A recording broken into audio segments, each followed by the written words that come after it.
자, 오늘 말씀 제목은 우리 기대와 두려움이라는 제목이에요. 자, 기대와 두려움. 지난주에 우리 성구 영신 예배 드리면서 2023년 한 해를 하나님께서는 우리가 무엇을 이제 반성하고 또 회개하기를 원하실까? 이걸 이제 제가 또 생각을 했다 그랬죠. 또 2024년 이제 새로운 한 해가 되면 하나님께서는 우리가 이제 어떻게 살기를 원하실까? 이거를 또 이제 생각을 했다고 그랬습니다. 그래서 기도하는 가운데 이 내용들을 다 포함하는 표, 앞에 보이는 것처럼 살아계신 하나님께서 행하시는 새 일을 바라보라. 여기에 다 담겨져 있다고 그랬습니다. 그래서 세 가지가 있다고 그랬죠. 첫 번째는 하나님은 살아계신다. 두 번째는 그 하나님께서는 새 일을 행하신다. 또 하나님이 행하시는 그 새 일을 우리는 바라봐야 된다. 이 세 가지였습니다. 지난주에는 첫 번째만 말씀드렸죠. 하나님은 살아계신 하나님이시다. 오늘 이제 두 번째, 세 번째 말씀드립니다. 2024년 한 해가 저에게는 무척 기대가 되는 그런 부분도 있는데 또 한편으로는 또 두려움도 있습니다. 이제 기대와 두려움 두 가지가 이제 함께 공존합니다. 작년에 우리 교회가 이제 대지와 건물을 정말 하나님의 은혜 가운데 재단에 등기를 시켰습니다. 이 등기시킨 이후에 이제 우리 교회가 무엇을 해야 될까? 그 전까지 이 재단 등기가 가장 큰 문제였거든요. 그래서 이 문제를 해결했으니까 이제 뭘 할까? 하나님께서는 우리 교회가 이제 어떻게 성장해 나가기를 원하실까? 이제 기도하는 가운데 상정랜드에 대한 또 비전을 갖게 되었습니다. 이게 바로 이제 기대감이에요. 상정랜드에 대한 기대감. 우리 교회는 뭐 시골에 있는 교회고 작은 교회라 뭐 외부인들이 많이 찾아오지는 않아요. 뭐 이렇게 알려진 교회도 아니고 뭐 큰 교회도 아니고 뭐 큰 교회라고 한다면 사람들이 오고 가고 이렇게 많겠지만은 우리 교회는 그렇지가 않습니다.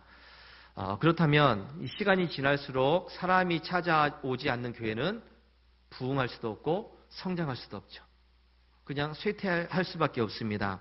그래서 언젠가는 문 닫을 수밖에 없는 교회가 된다는 것이죠.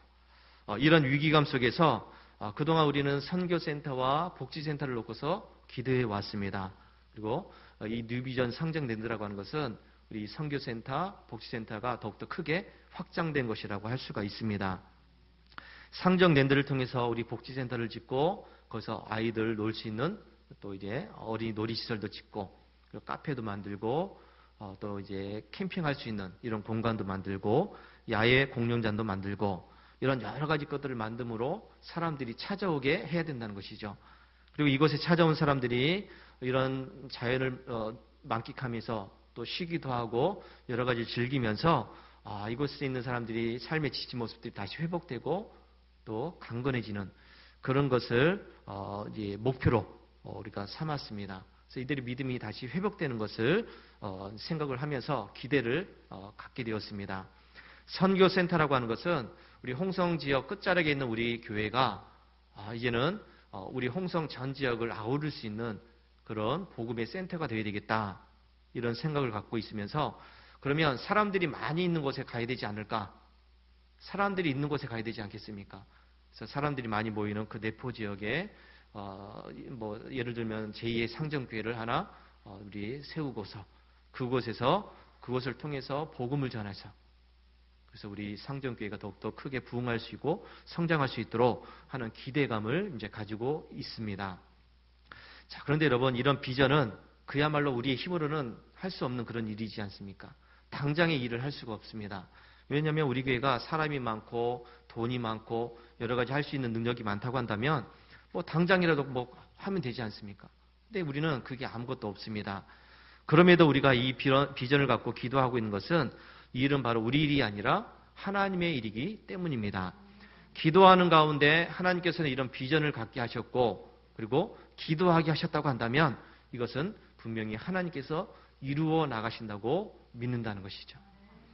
우리는 이런 하나님의 뜻을 잊지 않고 기억하면서 또 기도할 때 하나님께서는 우리가 생각하지 못한 방법으로 하나하나 이루어 나가실 줄로 믿습니다. 왜요? 하나님은 살아계신 하나님이기 때문입니다. 오늘 우리가 읽은 말씀 이사야서 43장 19절 보라 내가 새 일을 행하리니 반드시 내가 광야의 길을 사막에 강을 내리라 말씀하십니다. 광야에 길을 내고 사막에 또 길을 낸다, 강을 낸다. 여러분, 하나님은 아무것도 없는 그 허허벌판인 그 광야 속에서 길을 만드신다고 말씀하고 있고 그곳에 강을 만든다고 말씀합니다.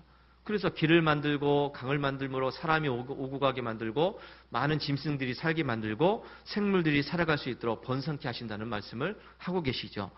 자, 여러분, 이스라엘 백성들이 출애굽했을 때 이들은 자기들의 힘으로는 아무것도 할 수가 없었습니다. 당장에 빵 하나 만들 수도 없는 그런 사람들이었죠. 그리고 물을 구할 수도 없습니다. 가지고 나온 곳이 없으니까 빵을 미리 준비한 것도 아니고 물을 준비했던 거 아니고 그냥 야반도주하듯이 그냥 갑작스럽게 나온 것이기 때문에 음식도 준비하지 못했고 물도 준비하지 못했습니다. 아무것도 없었죠. 그리고 전쟁을 할 수 있는 힘이 있었던 것도 아닙니다. 주변 나라들이 공격해 올 때 자기들이 맞서서 싸울 만한 그런 힘도 없었습니다. 그런데 이들이 이 광야 40년의 생활 동안 옷이 낡아지지 않았고 발의 신이 헤어지지 않았다고 말씀을 하고 있습니다. 이들이 배고프다고 할 때에 하나님께서는 먹을 것을 주셨습니다. 고기가 먹고 싶다고 할 때 하나님은 하늘에서 메추라기를 보내주셨죠. 한 번도 먹어보지 않았던 그런 만나를 또 아침마다 가서 거두게 하셨습니다. 먹고 사는데 걱정이 없었다는 것이죠. 목이 마르다고 할 때 반석에서 물을 내어서 마시게 하셨습니다. 낮에는 구름 기둥으로 햇빛을 피하게 하셨고 밤에는 불 기둥으로 이들을 그 추위를 따뜻하게 녹여주셨습니다. 이들이 홍해 앞에서 이제 우리는 다 죽었다. 우리는 이제 다 죽었다. 어떻게 할 수 없다. 이렇게 이야기했을 때 하나님께서는 동풍을 불게 하셔서 그 바닷물을 가르셨습니다. 마른 땅이 되게 하셔서 그곳을 건너게 하셨습니다. 여러분, 이것이 이스라엘 백성들을 출애굽시켜 주신 하나님께서 행하신 새 일입니다. 하나님이 하시는 이 일은 놀라운 일이죠. 우리가 예측할 수도 없었고 또 누굴 통해서 어떤 방법으로 역사하실지 아무도 몰랐습니다. 그래서 하나님께서 행하신 이 새 일이 무척이나 기대가 된다는 것이죠. 하나님 과연 아무것도 없는 이곳에 어떻게 새 일을 행하실까? 어떻게 이 일들을 이루어 나가실까? 이게 이제 기대가 되는 것입니다. 심지어 하나님께서는 믿음이 있고 능력이 있고 열심이 있고 다 갖춰진 그런 사람들을 통해서 일을 해 나가실 수도 있지만은 그럼 한편으로 하나님은 아무것도 없는 사람들을 통해서도 일을 해 나가신다는 것이죠. 믿음이 없는 사람들을 통해서도 하나님을 믿지 않는 사람들을 통해서도 오히려 방해하는 그런 악한 세력들을 통해서도 하나님은 충분히 하나님의 일을 해 나가신다는 것을 기억하시기 바랍니다. 왜요? 하나님은 세상의 주인이시기 때문이죠. 모든 것을 다스리신 분이기 때문입니다. 그래서 하나님은 필요하시다고 한다면 하나님은 세상의 어떤 것들을 통해서도 하나님의 일을 해 나가신다는 것을 우리가 보게 됩니다. 이게 하나님의 향한 우리의 기대감이에요. 과연 하나님은 어떻게 일을 해 나가실까? 이게 기대감이죠. 느헤미야 선지자가 무너진 예루살렘 성벽을 세우고자 했을 때 여러분, 이 바벨론의 아닥사스다 왕은 느헤미야를 적극적으로 도와주게 됩니다. 이상합니다. 이 왕은 하나님을 믿지도 않고 알지도 못하는데 이 느헤미야 선지자가 자기 고향에 가서 무너진 내가 성벽을 세우겠습니다라고 했을 때 이 왕이 느헤미야가 일할 수 있도록 도와주셨다는 것이죠. 길을 갈 때 안전하게 갈 수 있도록 보호했습니다. 출입증을 하나 써줘서 통과할 때마다 안전하게 지나갈 수 있게 했고, 그리고 성벽을 만들면서 필요한 여러 가지 제목들에 대해서 마음껏 쓸 수 있도록 또 허가증도 내줬습니다. 있는 재료들을 네 마음껏 사용해라 하면서 이 느헤미야에게 모든 것을 다 지원해 줬다는 것이죠. 자, 여러분, 아닥사스다 왕, 하나님을 믿지도 않고 알지도 못하는 왕이었는데 하나님이 이 왕을 통해서 그 느헤미야를 통해서 예루살렘 성벽을 건설했다는 것을 기억하시기 바랍니다. 이것에 대해서 이 느헤미야 선지자는 하나님의 선한 손이 나를 도왔다라고 말씀합니다. 하나님의 선한 손이 나를 도왔기 때문에 내가 이 무너진 성벽을 건축할 수 있었다. 이렇게 고백을 했다는 것이죠. 따라서 여러분, 우리가 하려는 이 새로운 일들, 이 일에 대해서도 하나님께서는 선한 손의 도우심이 있다는 사실을 기억하시기 바랍니다. 그래서 우리가 이 선한 손의 도우심을 믿고 하나님의 일을 해 나갈 수 있게 되기를 바랍니다. 자, 그리고 우리가 이 일을 해 나가는 데 있어서 기대가 있었는데 또 한편으로는 뭐가 있었다고요? 두려움이 있었다고 그랬습니다. 자, 여러분, 뭐가 두려울까요? 하나님이 하시고자 하는 일에는 반드시 방해하는 일들이 일어납니다. 하나님이 하시는 일에는 이 악한 세력들이 늘 방해를 한다는 것이죠. 예수님은 오병이어 기적을 일으켰습니다.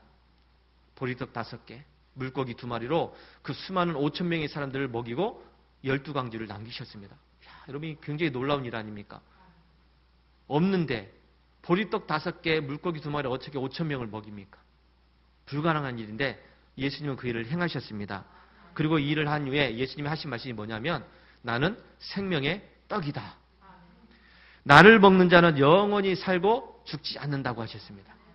그리고 내 살을 먹고 내 피를 마시는 자는 영원히 살리라. 이런 말씀하십니다.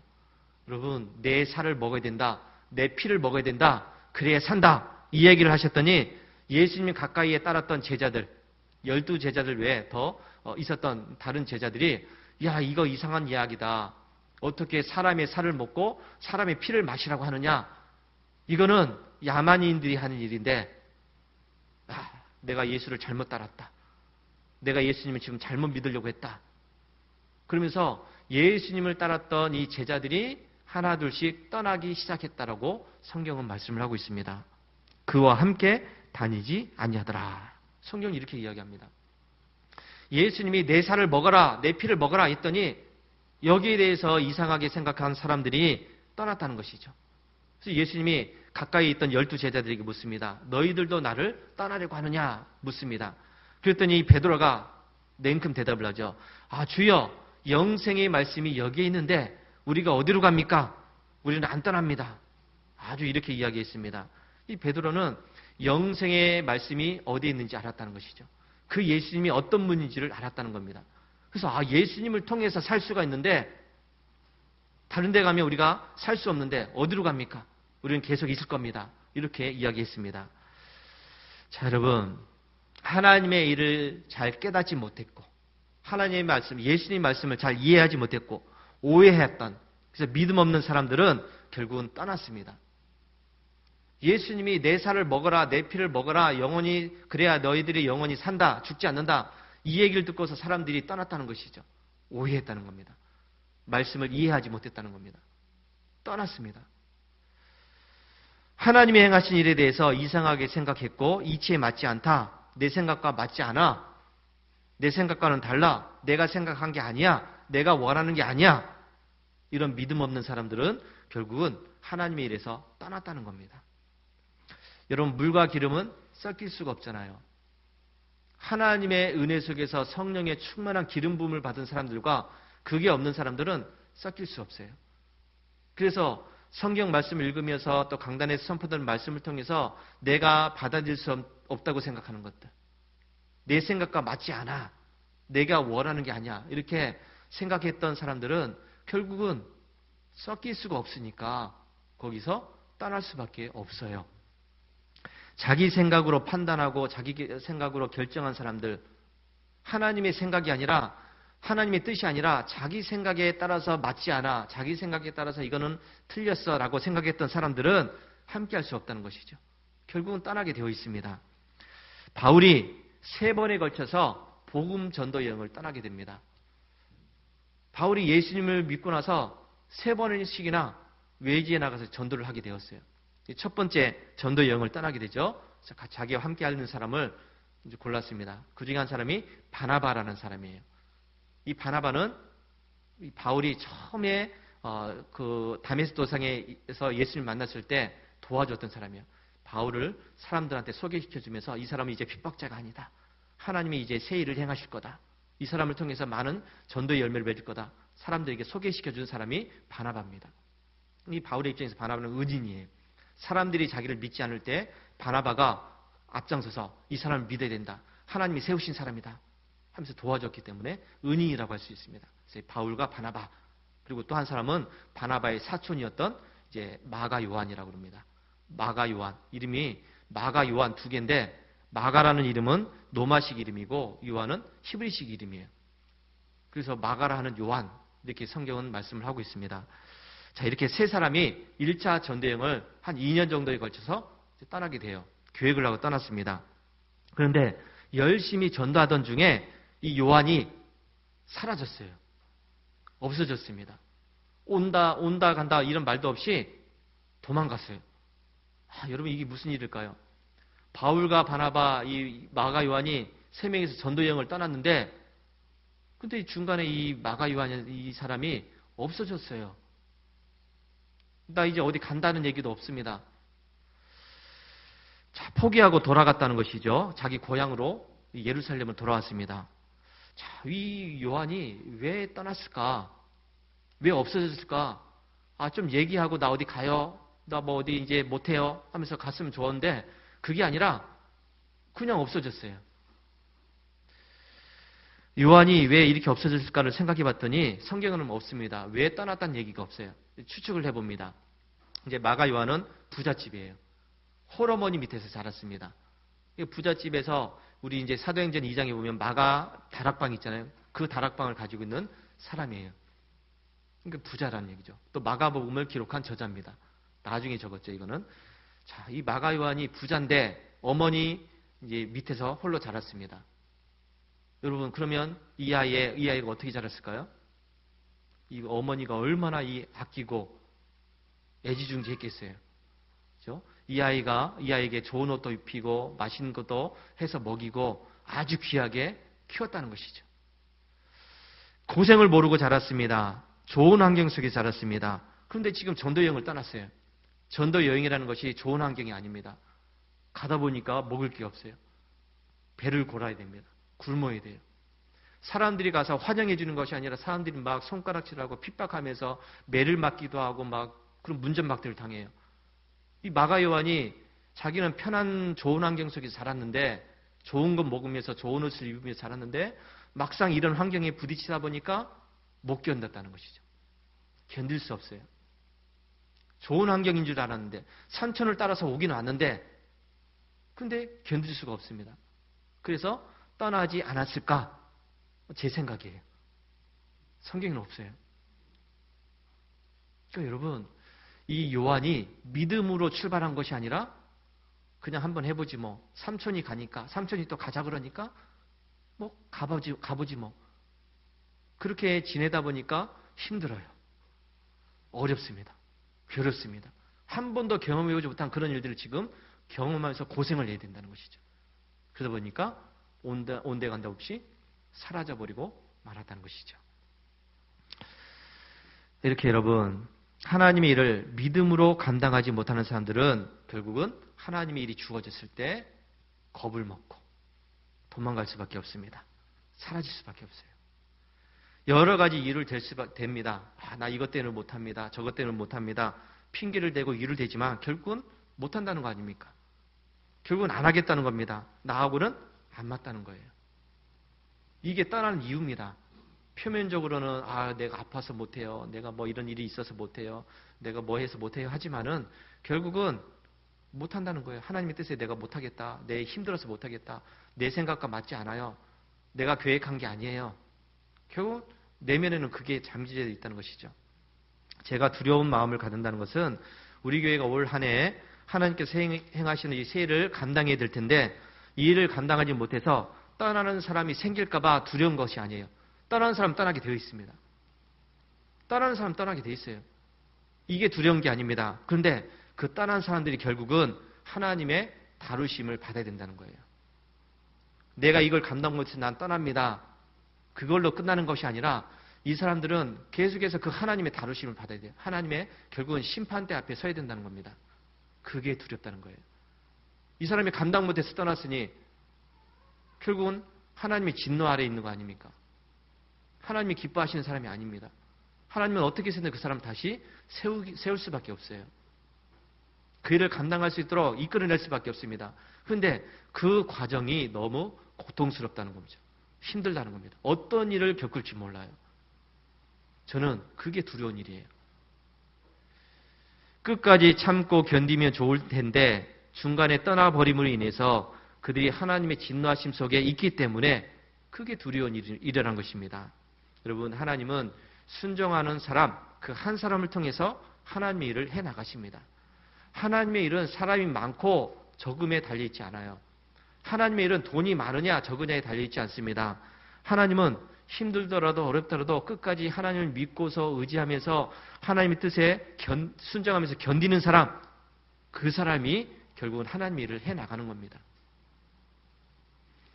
여러분, 하나님은 분명히 새 일을 행하십니다. 우리는 하나님이 행하신 이 새 일을 바라볼 수 있는 믿음을 가지시기 바랍니다. 시편 146편 5절에 여호와 자기 하나님에게 자기의 소망을 두는 자는 복이 있다 그랬습니다. 하나님께 소망을 두고 하나님이 행하신 새 일을 바라보면서 기대하는 사람에게는 복이 있다는 것이죠. 근데 힘들어서, 괴로워서, 이런저런 문제 때문에 못합니다. 떠날 겁니다. 이렇게 되면 결국은 하나님께 소망을 두는 것이 아니죠. 자기에게 소망을 두는 겁니다. 2024년 살아계신 하나님은 우리 교회에 반드시 새 일을 행하십니다. 우리는 이 하나님이 행하시는 새 일을 바라봐야 될 줄로 믿습니다. 중간에 믿음이 없어서 떠나는 자가 되지 말고 끝까지 믿음을 지키면서 하나님께서 어떻게 이루어 나가실지를 바라볼 수 있게 되길 바랍니다. 그래서 하나님께서 이루시는 좋은 것들을 마음껏 누릴 수 있게 되는 우리 성도들 되시기를 주의 이름으로 축원합니다. 할렐루야.